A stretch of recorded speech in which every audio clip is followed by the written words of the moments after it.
e nós vamos conversar um pouquinho sobre questões da avaliação da aprendizagem. Tradicionalmente, eu diria assim, nos últimos 500 anos da educação ocidental, nós praticamos exames escolares. Ou seja, nós trouxemos para dentro da escola os modos de agir, os modos de ser que ocorriam na sociedade anterior ao século XVI, que era e continua sendo a seletividade. Ou seja, importamos para dentro da escola como é que nós vamos saber se o estudante aprendeu ou não aprendeu. Essa foi a questão que se colocou à educação no século XVI, porque anterior ao século XVI a escola não era como nós temos hoje. A escola era uma relação de um mestre, 2 aprendizes, um mestre, 3 aprendizes. Chamavam-se as oficinas de mestres e aprendizes. E a partir do século XVI começou a se pensar que não ensinaria 2 ou 3, mas ensinaria muitos. E como se começou a pensar em ensinar uma quantidade relativamente grande de estudantes, e então a pergunta subsequente era assim: como que nós vamos saber se eles aprenderam?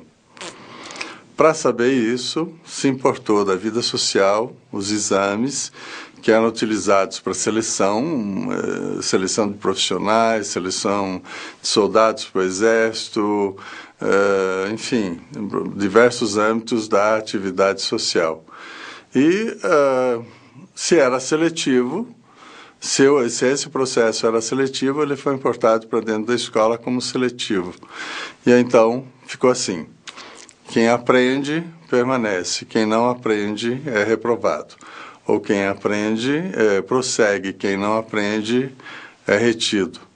E esse modelo esse modelo seletivo ele perdurou do século XVI ao século XX na educação ocidental. Qual que é a função da avaliação? A função da avaliação é garantir o sucesso em qualquer lugar, né?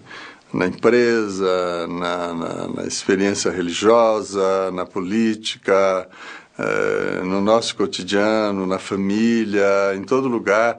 A função da avaliação é garantir o sucesso. Ela é a parceira de quem produz algum resultado, é parceira no sentido assim, de encontrar o melhor resultado de um determinado curso de ação, né?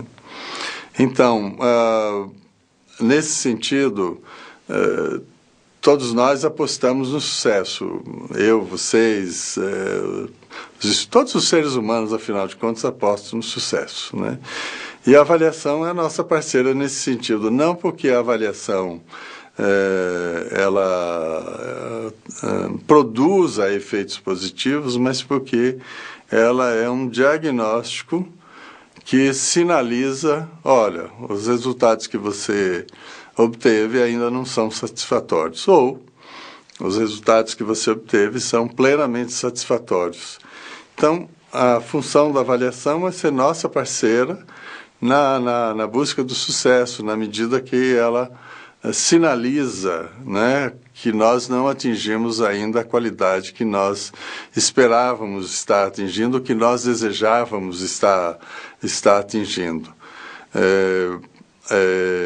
Muitas vezes eu recebo uma pergunta assim: a avaliação resolve isso? A avaliação não resolve nada.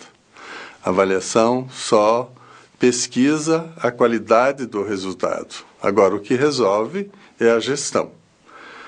Gestão significa aquele que administra alguma coisa para chegar num determinado resultado. Então, a avaliação diz assim: ó, o que você está fazendo, o produto da sua atividade ainda não tem o resultado que você deseja, você espera, e então você quer fazer o quê?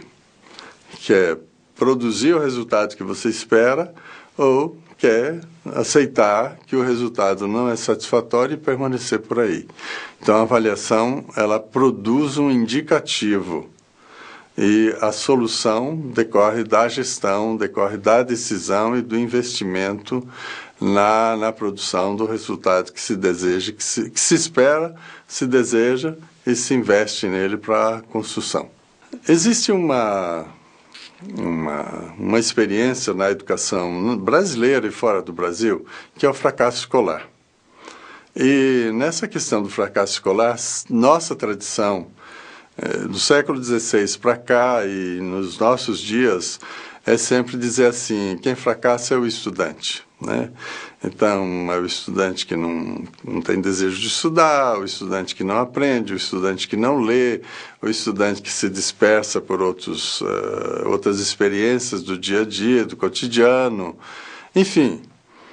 Ou então, até às vezes se amplia um pouquinho e usa alguns recursos sociológicos, assim, sujeito que vem das camadas populares e camadas desfavorecidas da população, depauperados do ponto de vista econômico, financeiro, mas também cultural, eles têm dificuldade de aprender, então produzem um fracasso escolar. E pouco tem se pensado assim, será que o fracasso escolar só decorre do estudante ou decorre também da instituição? Então, a partir de finais dos anos 1980, começou a se pensar assim, que também a instituição fracassa, né? E nesse período, no mundo e no Brasil, começou a se falar da avaliação institucional, ou seja, a instituição fracassa, ou ela pode fracassar. O Exame Nacional de Cursos, já agora dentro do governo Lula, com Cristóvão Buarque como ministro da Educação, foi substituído por um sistema chamado Sistema Nacional de Avaliação do Ensino Superior, dentro do qual tem uma prova chamada ENAD, Exame Nacional do Ensino Superior, né? Essas avaliações de larga escala elas têm a função de dizer assim, não é só o estudante que fracassa, o sistema pode fracassar. Então, nós precisamos observar se o sistema produz o efeito que promete ou se ele fracassa. Então, as avaliações de larga escala têm essa função de olhar do lado do estudante. Na sala de aula, que parece que não faria sentido uma avaliação de larga escala, faz sentido uma avaliação de pequena escala, mas que é maior do que avaliar só acompanhar o estudante individualmente. Então, um professor deveria fazer pelo menos uma curva de aproveitamento da aprendizagem dos seus estudantes. E essa curva de aproveitamento revelaria, vamos dizer assim, os efeitos que as suas aulas produzem sobre o grupo, não sobre o estudante individual. Então, vamos dizer assim, a curva é muito simples, não precisa de nenhuma sofisticação estatística. Se eu tenho 50 alunos, quantos desses tiraram nota 1, numa escala de 0 a 10, por exemplo? Quantos tiraram 2, quantos tiraram 3, quantos tiraram 4, 5, 6, 7, 8, 9 e 10. Vamos supor que dos 50 estudantes, 5 tiraram 8, 9 e 10. 45 tiraram 5, 4,5, 4, 3,5, 3, 2,5, 2, etc, etc. O que isso está revelando? Que esse professor, né, posso ser eu como professor, estou ensinando 5 pessoas e 45 não. Então, uma pequena curva estatística pode demonstrar a fragilidade do meu trabalho, o fracasso do meu trabalho, não é? E é claro, eu posso dizer assim, mas nesse fracasso tem também o estudante, tem as condições, tem tudo isso. Mas é importante, com uma curva de aprendizagem que revela uma fragilidade, é importante a gente olhar para o que está ocorrendo para o sistema. Então,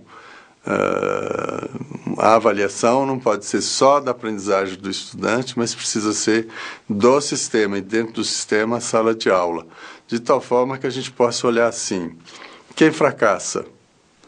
Pode ser que quem fracassa é quem ensina, não é? É o sistema que pode estar fracassando. E se o sistema está fracassando, o que é que vamos fazer para ele não fracassar? Se o estudante individual está fracassando, o que nós vamos fazer? É o que tradicionalmente vem se chamando de recuperação, né? Então, são soluções do gestor para encontrar uma solução satisfatória no sentido de buscar um resultado positivo.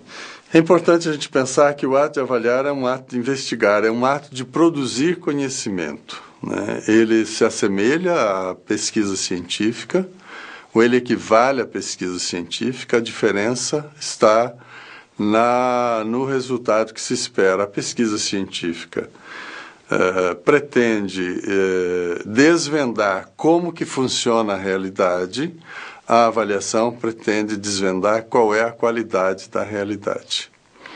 Então, pela ciência, me interessa saber qual é a causa e qual é o efeito, ou quais são as múltiplas causas que produzem um determinado efeito. E, se eu puder manipular as causas, ou trabalhar, operar com as causas, eu posso modificar os efeitos.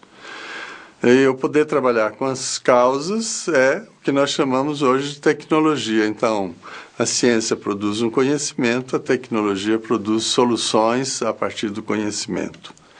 Vamos fazer um paralelo com a avaliação. A avaliação produz um conhecimento da qualidade do resultado de alguma coisa, e na medida que eu produzo esse conhecimento da qualidade, a tecnologia seria a intervenção. Se o resultado que eu obtenho da minha ação ainda é insatisfatório, a pergunta: o que é que eu vou fazer para ele vir a ser satisfatório?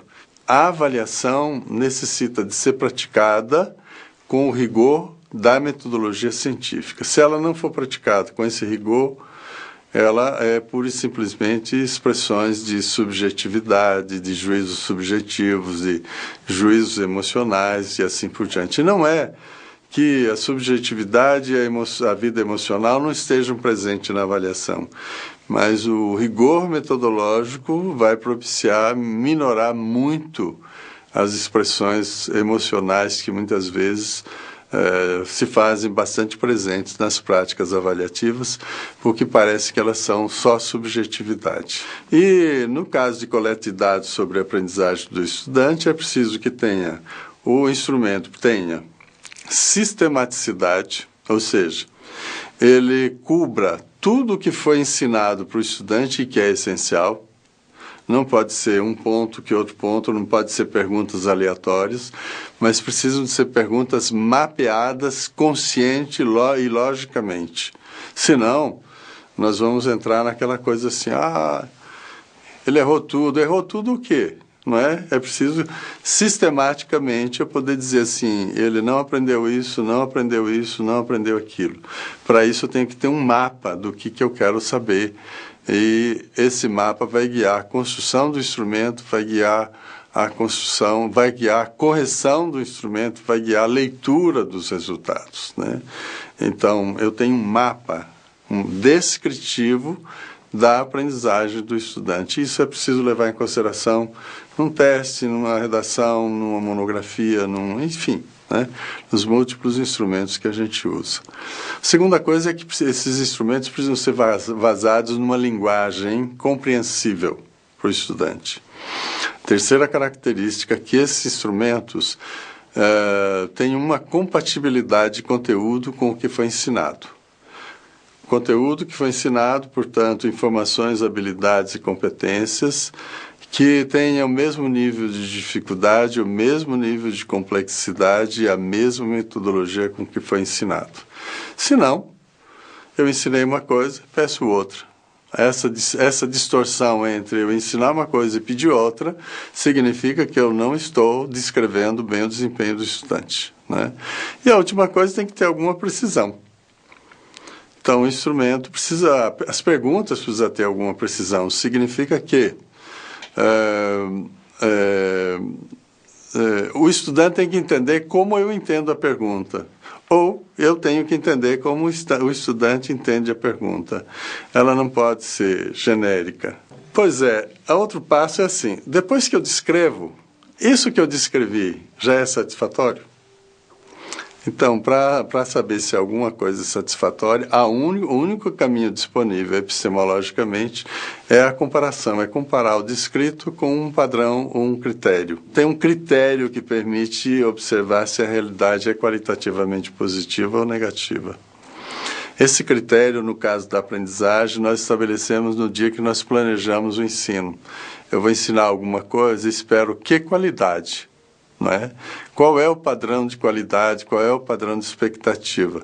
Então, o instrumento, a coleta de dados através do instrumento me revela o desempenho e eu comparo esse desempenho revelado pelo instrumento com o padrão de qualidade. Se for satisfatório, ótimo. Se não for satisfatório, é o terceiro passo da avaliação, que é a intervenção. Então, disso nós podemos tirar duas consequências do ato de avaliar. Uma é do ponto de vista pedagógico e a outra do ponto de vista político. Do ponto de vista pedagógico, a avaliação, ela, como subsidiária do sucesso, ela garante pedagogicamente que a gente possa chegar, que nós possamos chegar ao resultado desejado. Não chegou ainda, vamos reinvestir para chegar ao resultado desejado. Pedagogicamente ainda, a avaliação é inclusiva, né? Enquanto os exames escolares que excluem, que reprovam ou que retêm a avaliação, diria assim, olha, ainda precisa trabalhar mais para que essa criança, esse adolescente ou esse adulto aprenda o necessário. Significa que ela convida a produção do resultado pedagógico, porque nós estamos trabalhando pedagogicamente. Politicamente, a avaliação ela é um recurso que sugere e propicia a educadores que assim desejarem estar investindo na equalização social. Não é que a educação equalize a sociedade, mas ela, junto com outras instâncias sociais, ela equaliza, ela democratiza, vamos dizer assim, a sociedade. Mas para democratizar a sociedade, é preciso que todos aprendam tudo o que for necessário de ser aprendido. Então, se eu planejo aquilo que é necessário de ser ensinado e aprendido, mas não foi aprendido, não serviu para nada. Mas se eu planejo aquilo que é necessário de ser aprendido e eu verdadeiramente invisto para que todos aprendam o necessário, eu democratizo não só o conhecimento, não só a cultura, mas eu ofereço aos educandos um recurso de democratização da vida social. Eles vão disputar o seu lugar na vida social. Então, a prática da avaliação da aprendizagem, ela não só tem uma eficiência do ponto de vista da execução do projeto pedagógico, mas ela tem uma consequência política revolucionária fundamental, que é subsidiar a busca do melhor resultado para todos. Portanto, ela tem a ver com a democratização, não só do ensino, mas a democratização da sociedade. E por isso que vale a pena investir nela, né?